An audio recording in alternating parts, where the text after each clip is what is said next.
Narayanam Padmabhavam Vasishtam Shaktim cha Tatputra Parasharam cha Vyasam Shukam Gaudapadam Mahantam Govinda Yogendra Mathasya Shishyam Shri Shankaracharya Mathasya Padmapadam cha Hastamalakam cha Shishyam Tam Trotakam Vartikakara Manyad Asmad Gurun Santatamanatosmi Samasta Jana Kalyane Niratam Karunamayam Namami Chinmayam Devam Sadgurum Brahmavidvaram.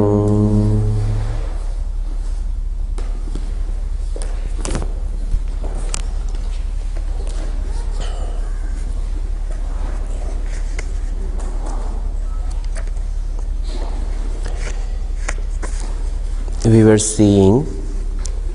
are seeing the Sambandha Bhashya of Shankaracharya ji, and in this Sambandha Bhashya he introduces the Anubandhana Chatushtayam, the fourfold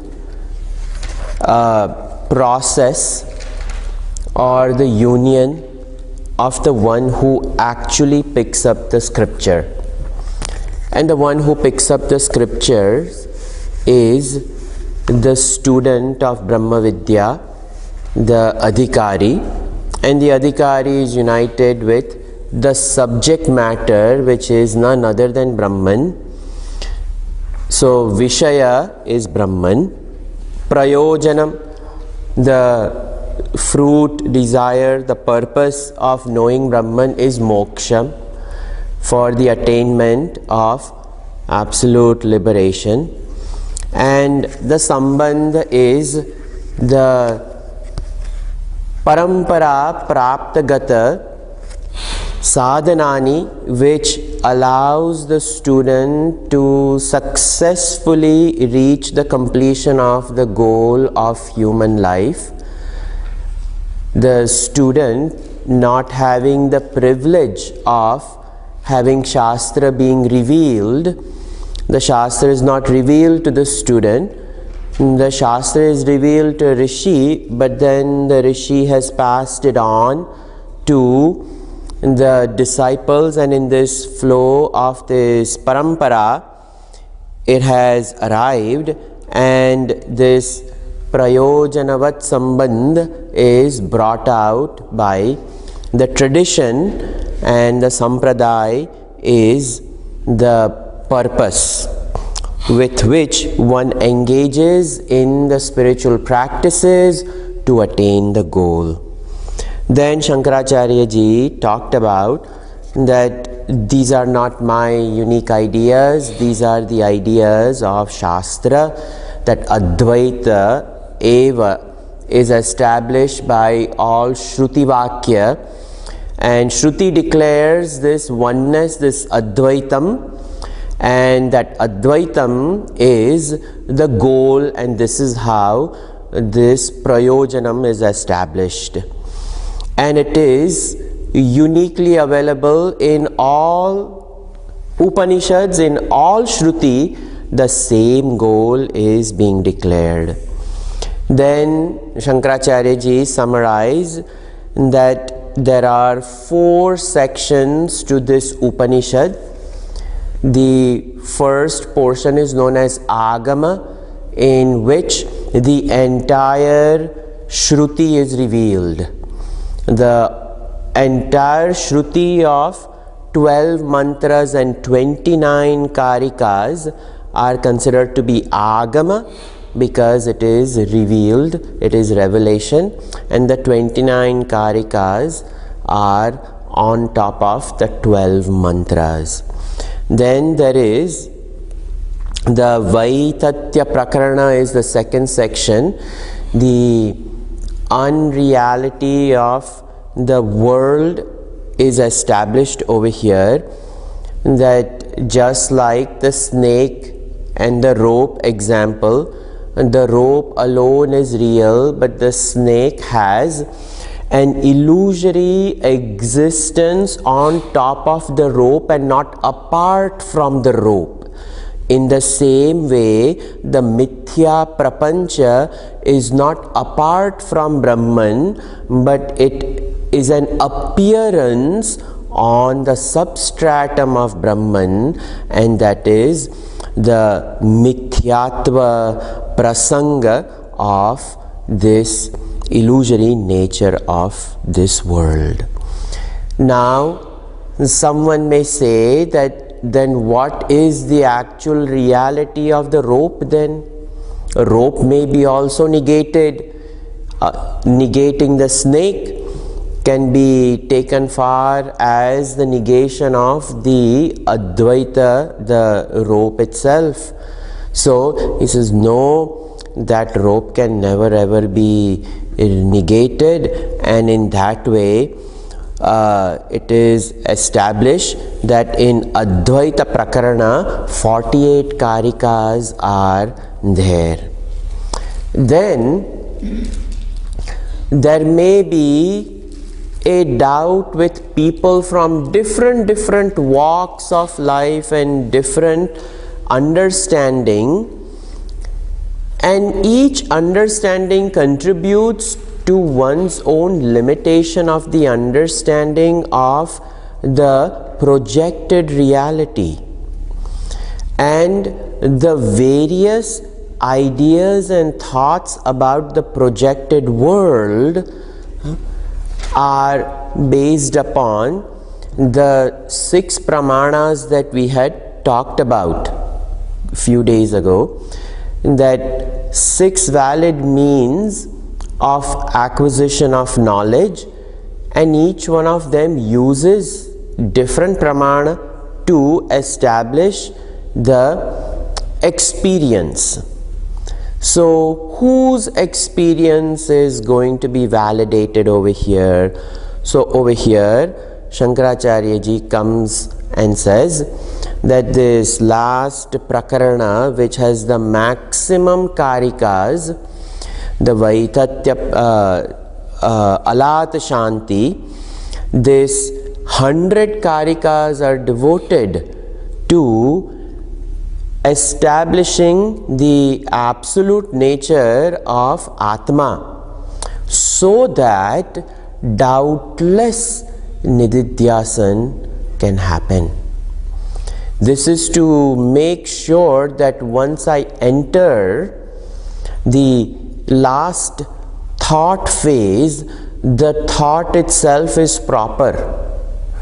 So with that in mind, the unwanted thoughts are rejected, and the right thought is what is picked up for meditation. And to help facilitate deep meditation is this last section of this Upanishad. The 4th section starts on that.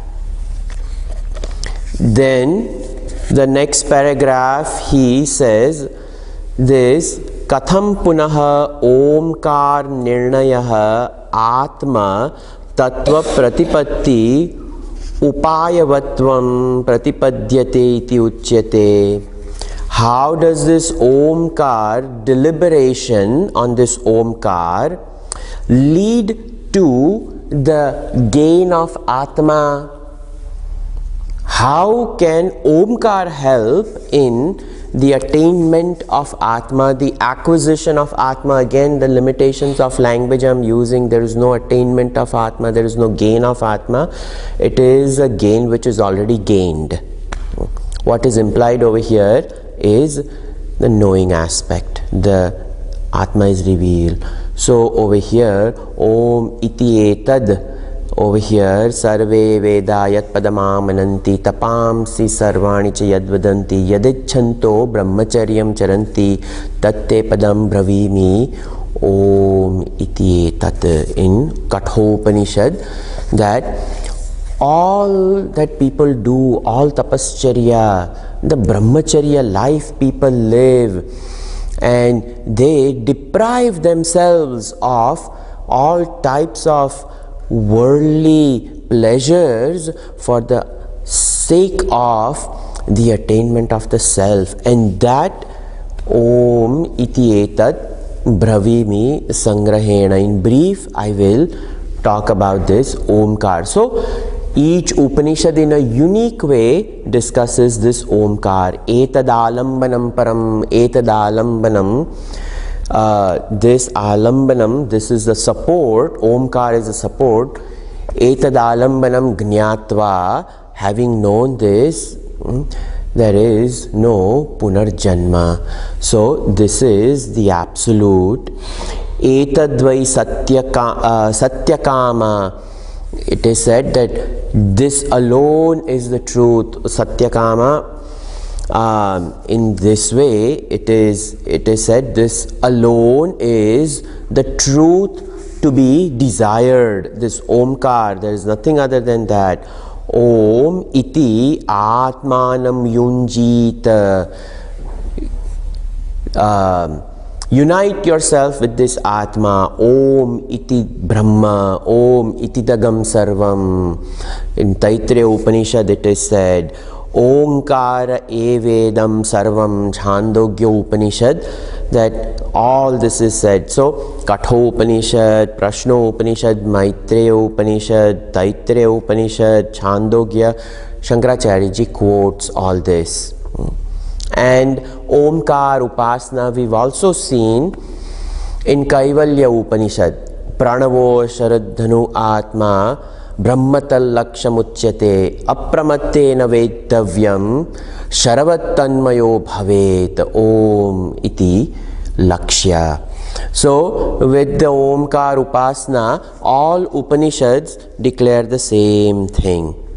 Then the last section over here, I'm not going to read.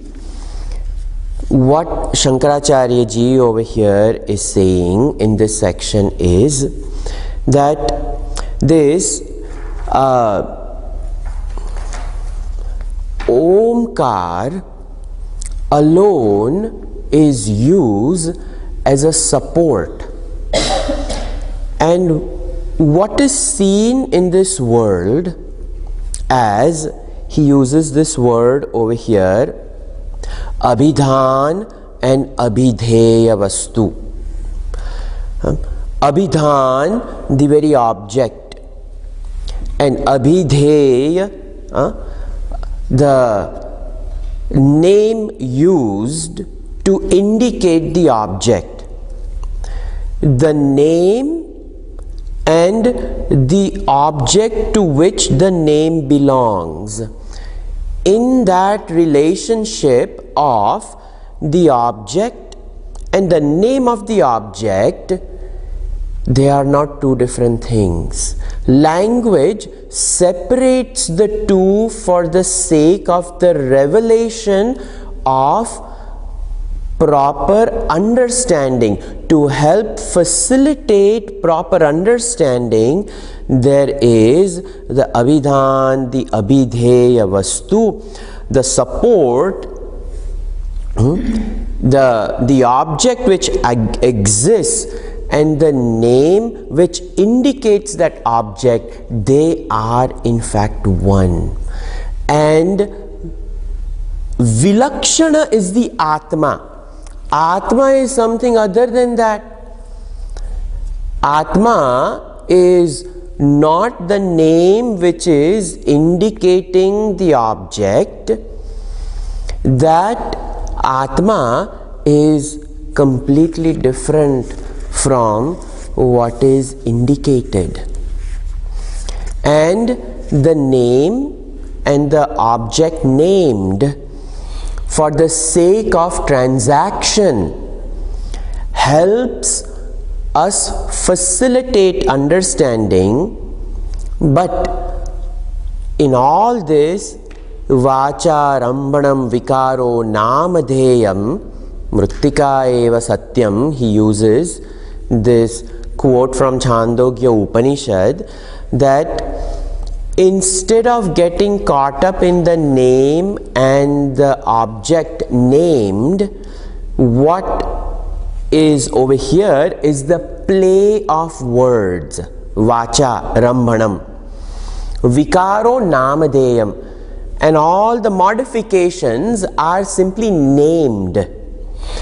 But Atma is completely different from this, and that Vilakshana Atma, Tasyedam Vacha Tanya Namabhihi Damabhihi Sarvam,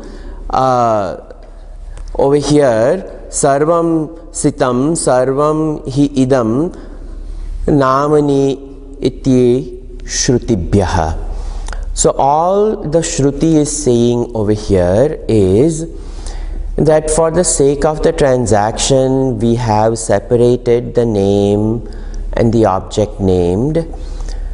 The name and the object named creates a sense of separation, and the sense of separation which is created is the separation from the observer who is observing the observed world. And the observed world is a noise of words. And the noise of words is the actual observed world which exists in the mind of the observer. And if the observed world is nothing but noise modifying in the mind stuff, then there has to be a locus where the jargon of the words exists. What is the support of the jargon of the words? And the support is this Atma. This is what this Upanishad is going to take upon. This is a very, very unique Upanishad, because in this Upanishad, the normal way in which the subject matter Atma is approached is not approached over here. So we enter the Upanishad. Before we do that, the Shanti mantra of this Upanishad, even though we have seen it, I will briefly go ahead and mention it. But since it is part of this Upanishad, we must chant it. It will be in the very beginning of the Upanishad, peace invocation. You repeat after me. Om Bhadram Karne Vishrunuyam Devaha. Om Bhadram Karne Vishrunuyam Devaha. Bhadram Pashye Makshabhirya Jatraha. Bhadram Pashye Makshabhirya Jatraha. Sthirairange Istuštuvagum Sastanumibhihi.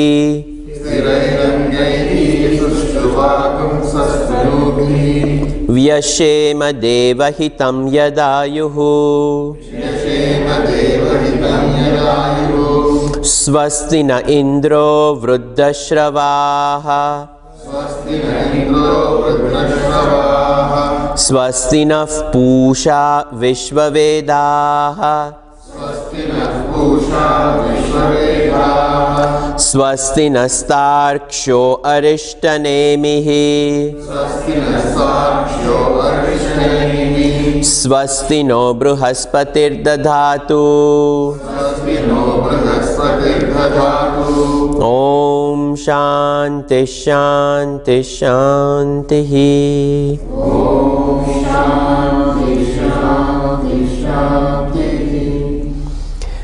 This Shanti mantra, may I hear that which is auspicious, may I see that which is auspicious, may the strength of the limbs of the equipment, body, be firm.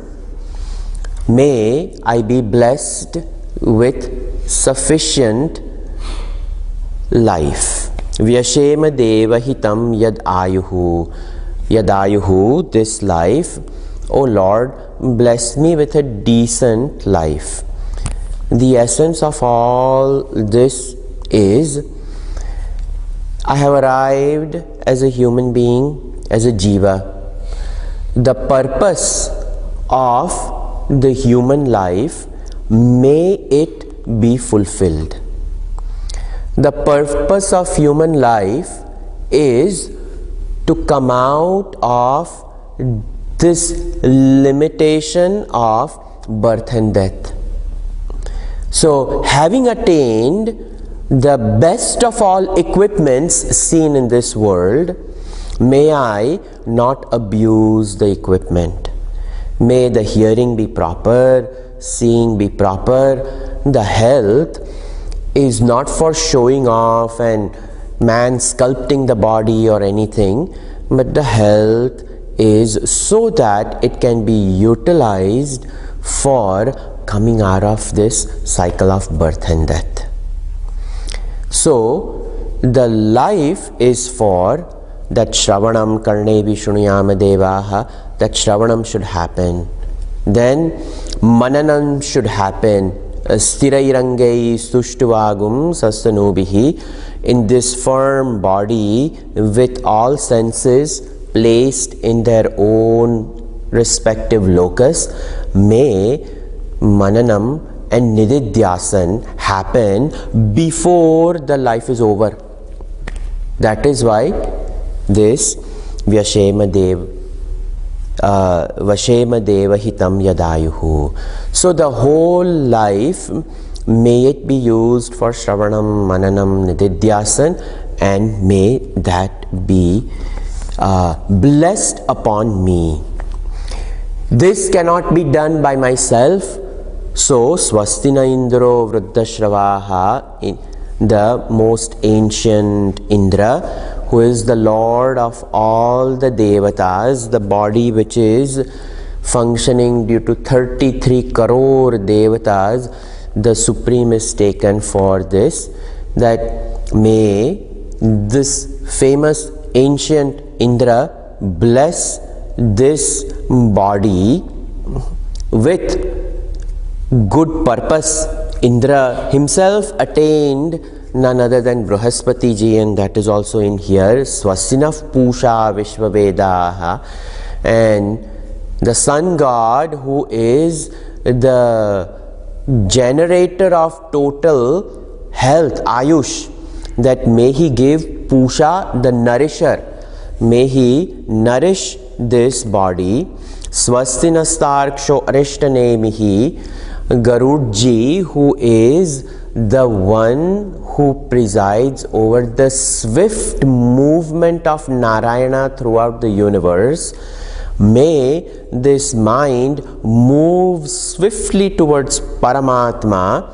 May Garudji bless with the ekagrata of the chitta, the vichlit man, may it be directed towards the work of Narayana. That is what is meant, because Garudji, whenever summoned, it is for the work of Narayana. So may this mind, which is what has created this duality, may it be led towards the higher. Swastino Bruhaspatir Dadhatu. And where is it going to go? It is going to go in the direction which teacher is pointing. So may Bruhaspati bless me with proper direction. In essence, this is what this mantra is saying, Shanti mantra, that there are three sources of problems. The Adi Daivik, Adi Bhautik, Adhyatmik, the phenomenal forces create unrest. May they be at peace.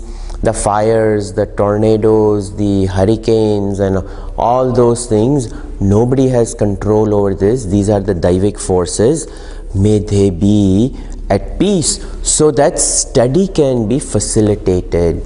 Then adi bhautik, all the problems created by other human beings and other species around, and that also may that be at peace, at least for the time duration of the study, where study can be facilitated.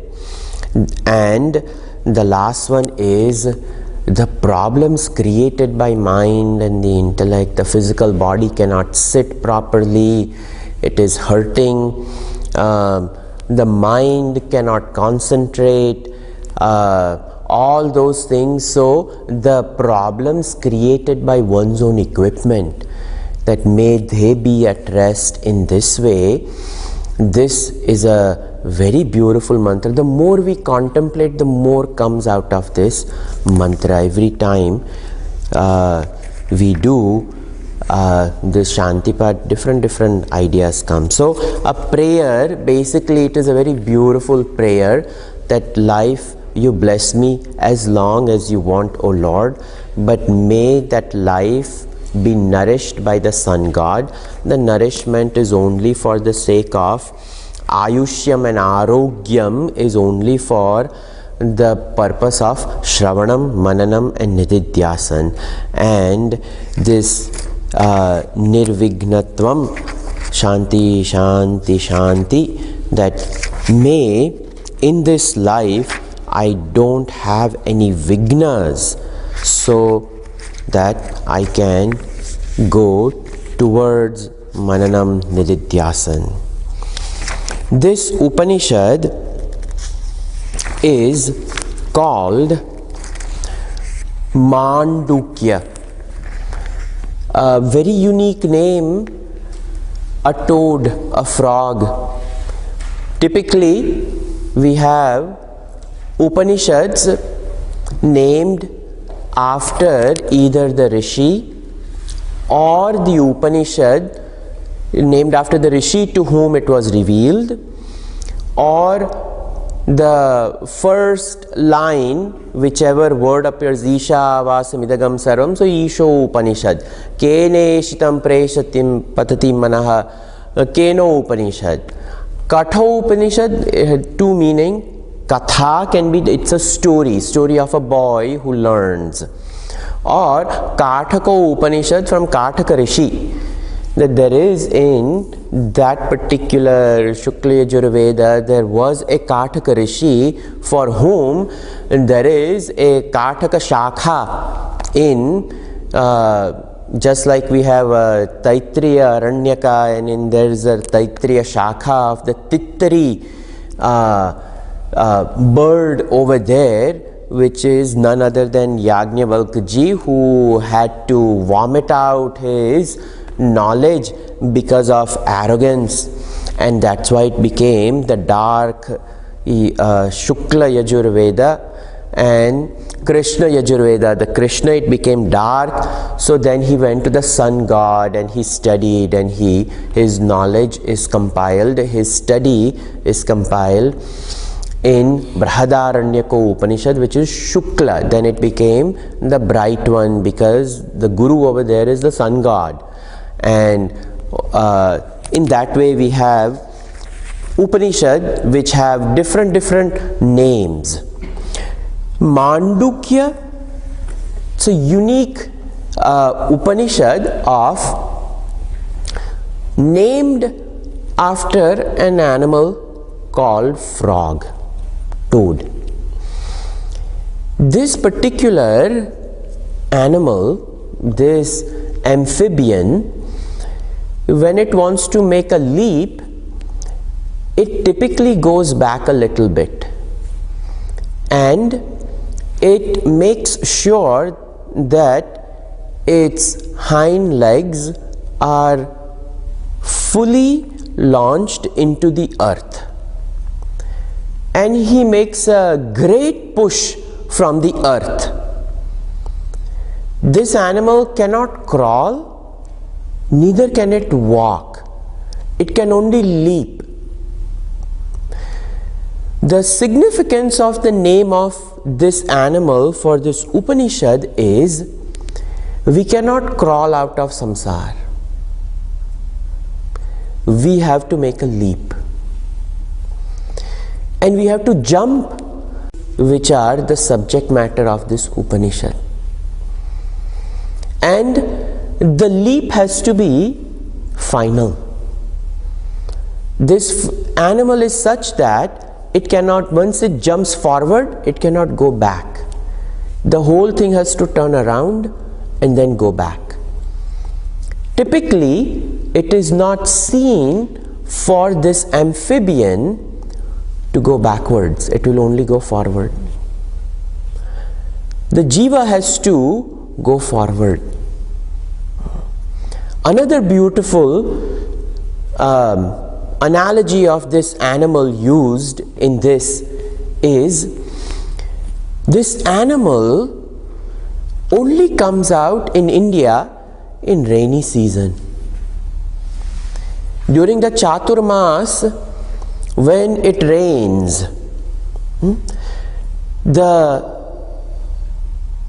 earth, which is charred by the heat of the summer months, has completely dried up. But in that same charred earth, this toad has created a seal around it and is inside the earth, waiting for the water to break that seal. Once the rains, the first rain arrives, and the water seeps into the earth and breaks the seal of the toad, it instinctively knows to swim back up out of the earth and starts screaming. And it screams for 4 months. And after it is done screaming, its screaming is for a purpose.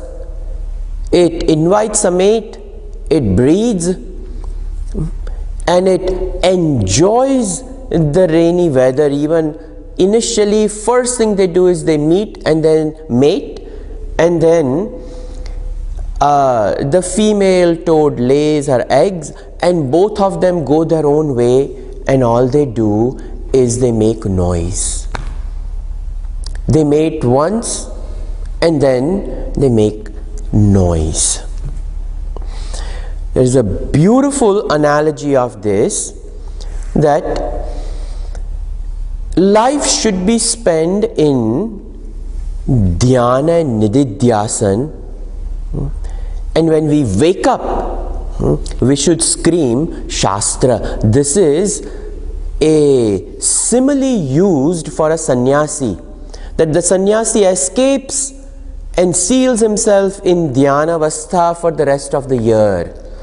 But in the Chaturmas, the sannyasi is asked to take a vratam, and the vratam should be to speak on a shastra. The 4 months they are not allowed to do meditation. They have to make noise. They have to give pravachan.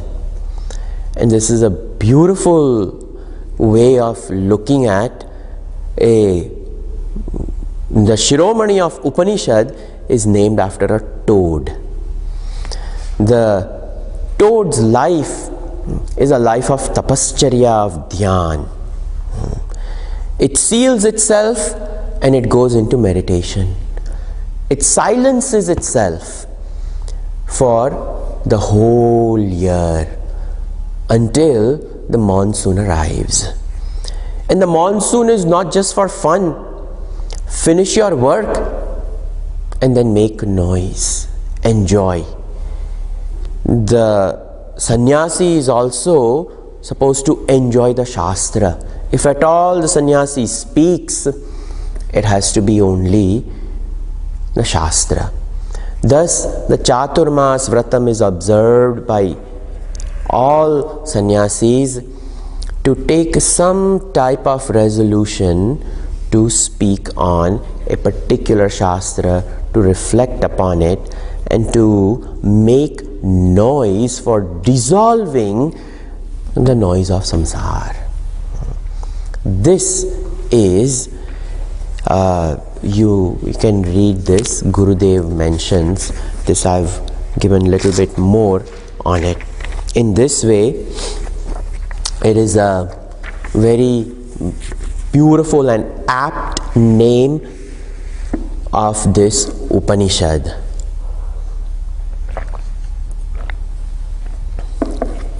We don't know who this Rishi is. This Upanishad appears in Atharvana Veda. It has the Mahavakya in the very second mantra.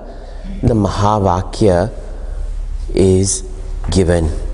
This Anusandhana Mahavakya is the Shiromani of even the Mahavakyas, because Mahavakya itself is considered to be great, but this Upanishad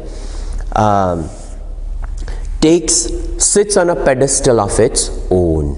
And we start this Upanishad, first mantra. Harihi Om. Om iti etad aksharamidagam. Sarvam tasyopavyakyanam bhutam bhavat bhavishyat iti sarva omkara eva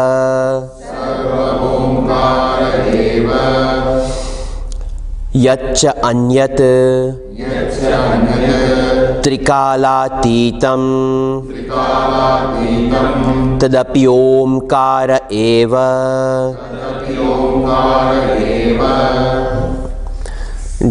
This Upanishad starts with Om iti etadagam sarvam. All this Om iti etad aksharam idagam sarvam. Om is the sound symbol Uma. This Om, that is what is referred to Om. Iti etad this aksharam, the letter, what is seen, what is written over here, akshar, idagam sarvam. This alone is everything.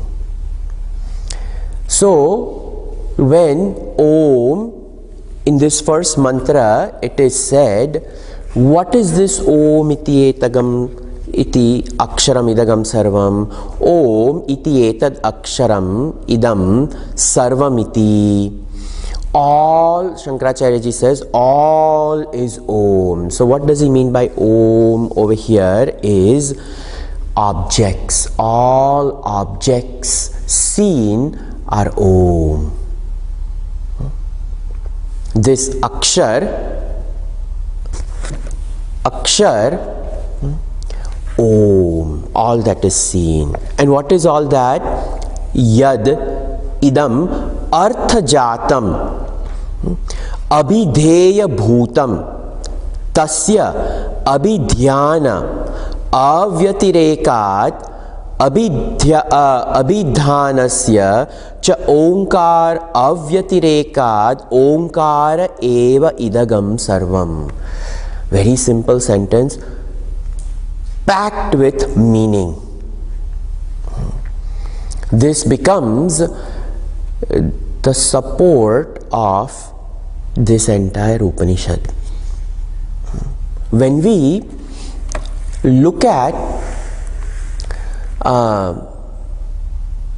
all other Upanishads, all Upanishads start with saying that Atma or the Absolute is the cause of the effect seen. This is how all Upanishads start. And the Upanishads approach creation as that absolute being the cause of the creation. This first one over here, Aitareya Upanishad, Atma Vaidagam Eva Agra Asit. Agre Asit. This Atma alone was there. Etasmad Jayate Pranaha Manas Sarvendriyani Cha Kham Vayu Apa Jyoti Iti. We've seen that. Prithvi Vishwasya Dharini. In all Upanishads, Kaivalya Upanishad, Taittiriya Upanishad, from it comes the Akash, from the Akash, Vayo, Vayo, Agne, Agne, Apa, Apa, Oshadi, Oshadibhyo Annam, Annat Purushaha. So, it is the cause, and that cause has trickled down into the effect of this universe. The uniqueness of this Upanishad is that Atma is not the cause. Creation, if at all, exists in all Upanishad. Who is the cause of the creation? Atma is the cause of the creation. But over here, in this Upanishad, if creation exists, where does it exist? This is the approach of this Upanishad. The Upanishad says over here that all this is Om. And all which is this, what we call objects, that object this can be understood only by something known as abhidheya bhutam tasya abhidhyana vyatirekat abhidhanasya omkara avyatirekat omkara eva sarvam. That all this which exists, which I say this, object, and I refer to this as object, this has a name.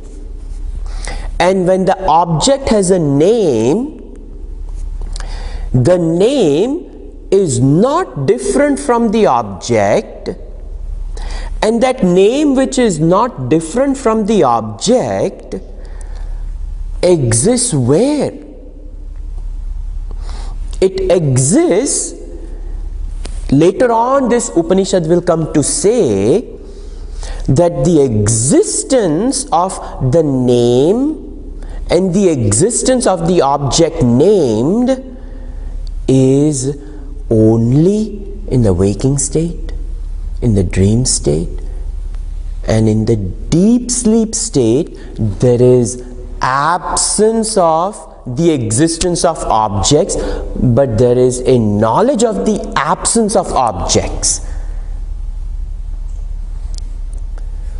So because the name and the object exists in the waking state, in the dream state, and the absence of it in the deep sleep state, the world is an experience.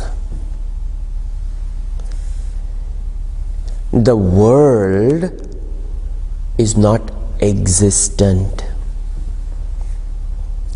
And this is the uniqueness of this Upanishad, that it says that Atma can never be the cause, because over here the world is abhidhan, abhidheya, samuha, omkara eva. Why omkar? Because when I say phone, there are certain letters put together and a phone is created. When I say glass, there are certain alphabets put together and created, and we call it glass. When I say book, certain alphabets have come together and book, a name is given. But the name book is not different from the book. The name book is the book itself. How can I separate book, the name, and book, the book? You'll be thinking Swamiji has gone mad. See, this is analysis of Advaita. This is very important, because from now onwards, each karika will build upon the Vaitatya Sarva Bhavanam, he will come and say. He said, nothing exists. There is unreality of everything. But how can I say that there is unreality of it? You have to hit your chest and say, nothing exists. But how can somebody say that? So, the name book is not apart from the book. And that name is created with certain letters put together of the alphabet, and the letters of the alphabet put together in Sanskritam, it is known as matrukas. Amatra, amatra, imatra, a, I, u, all those things. It is called matruka, that which it comes from miyate, that which measures. So each letter is a measurement. It measures what? It creates a sound to measure the object. The matrukas put together create a prama, a thought. So over here, these words put together create a thought of the book, create a thought of the glass, create a thought of the table, the chair, the carpet. And everything is captured in the name. And that name is made up of matrukas. And the matrukas are all enveloped in Auma. The whole language which is produced, every single matruka exists in Om. Every single sound is encompassed in Om. And when all sounds find their abode in the whole Om, from the deep portion up to the point when the lip seals of the sound, it is Omkara Eva. This is what the Upanishad is saying. That all names are nothing but objects. All names are matrukas. And the matruka which seals up all matrukas is Om. So everything is Om. Are you following? This, with logic, he is reducing the whole world to the sound symbol Om.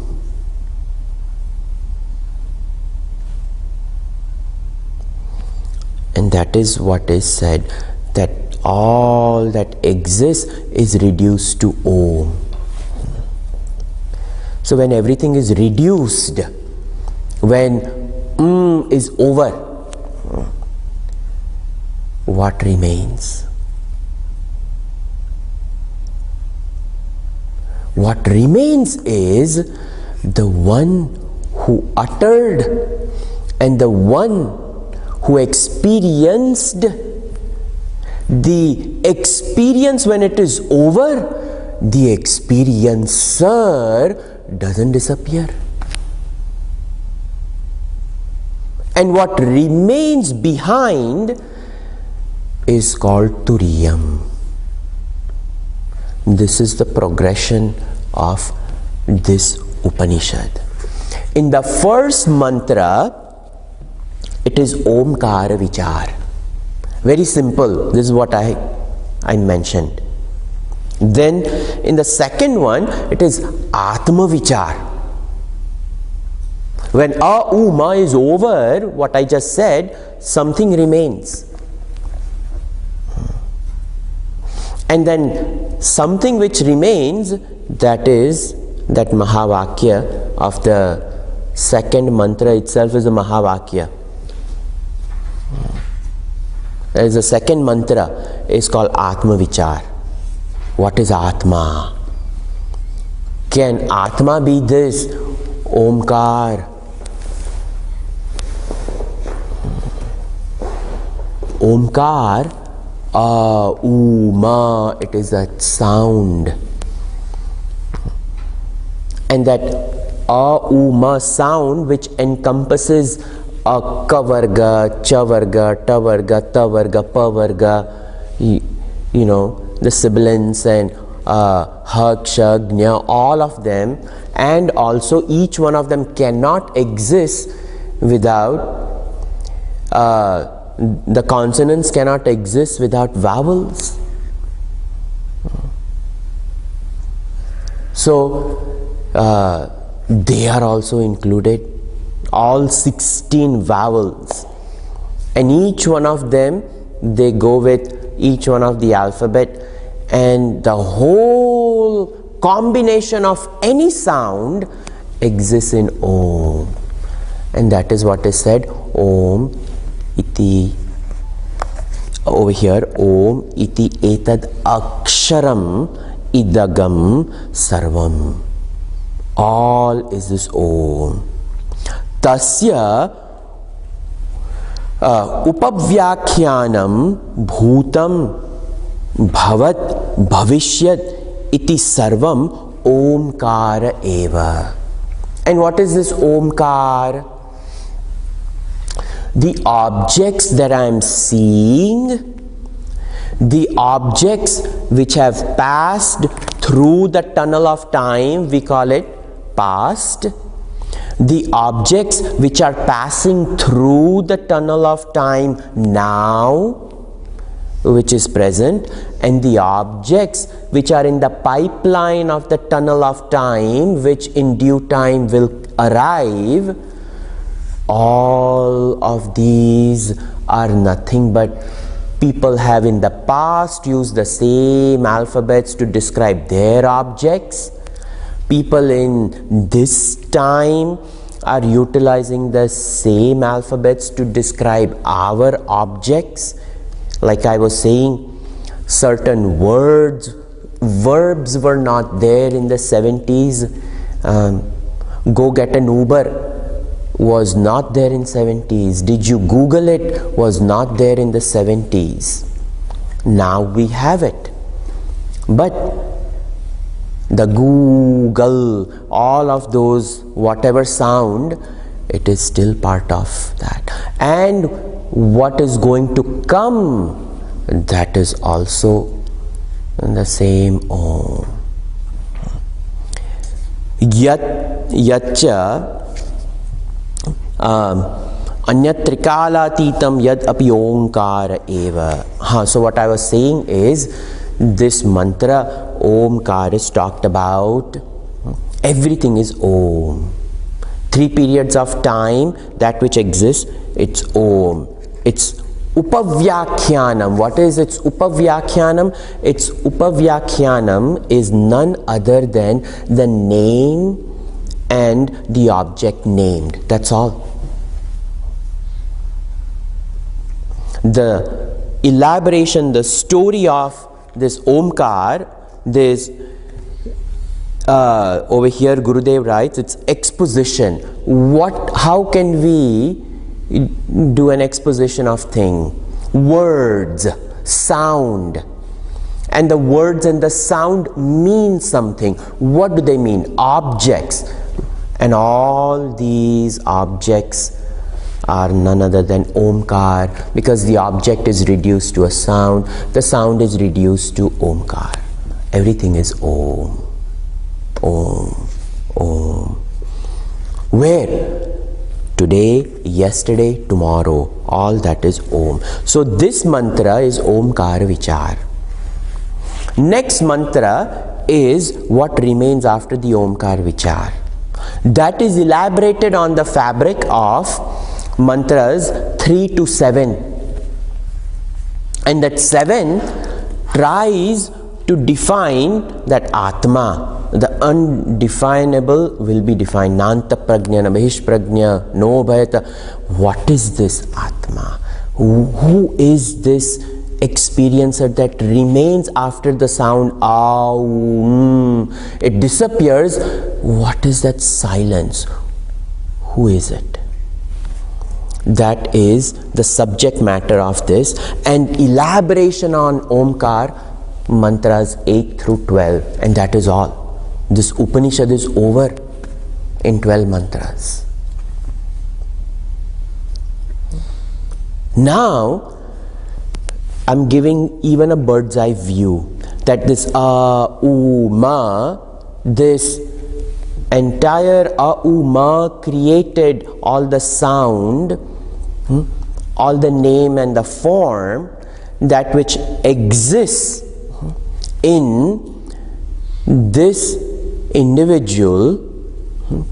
The individual experiences it, and because it is an experience, the experience is time bound.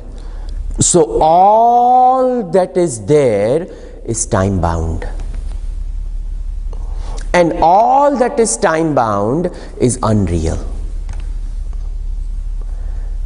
And if it is unreal, it is non-existent.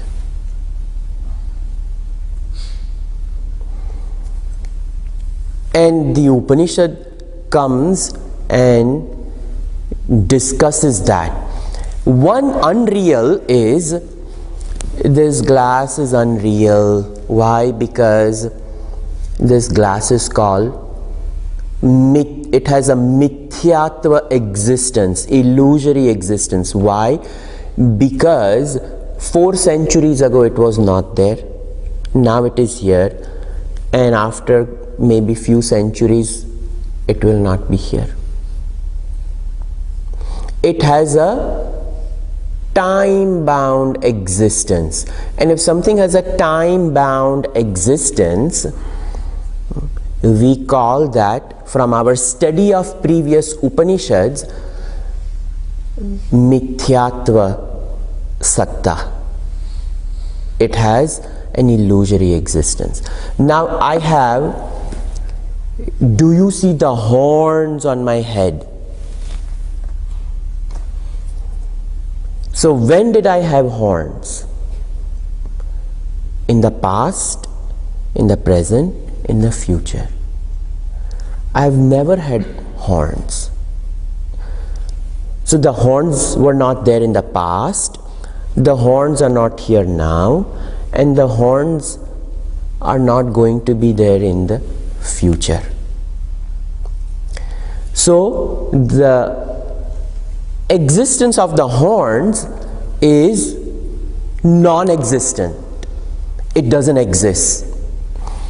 The existence of this glass has a temporal existence in time and space, where not outside. This Upanishad uniquely comes and says it doesn't exist over there, it exists in here. And if it is in here, you can remove it here. So it is not here. So in fact, the world doesn't exist like my horns. It makes a daring to say that world doesn't exist. It's a powerful thing that is established by Gaudapadacharya ji over here. If we don't understand this properly, we can actually go mad. And people have. They've been told, please don't study right now. Your time will come. We say, I am in Savikalpa, Nirvikalpa. Something gone wrong. It is not part of any kalpa. It will come. It cannot be captured. Atma Vilakshana. And that is going to be established. We will see Mahavakya next class. Sarve bhavantu sukhinaha, sarve santu niramayah, sarve bhadrani pashyantu, ma kaschit dukkha bhag bhavet. Om shanti shanti shanti. Harihi Om Shri Gurubhyo Namaha. Harihi Om.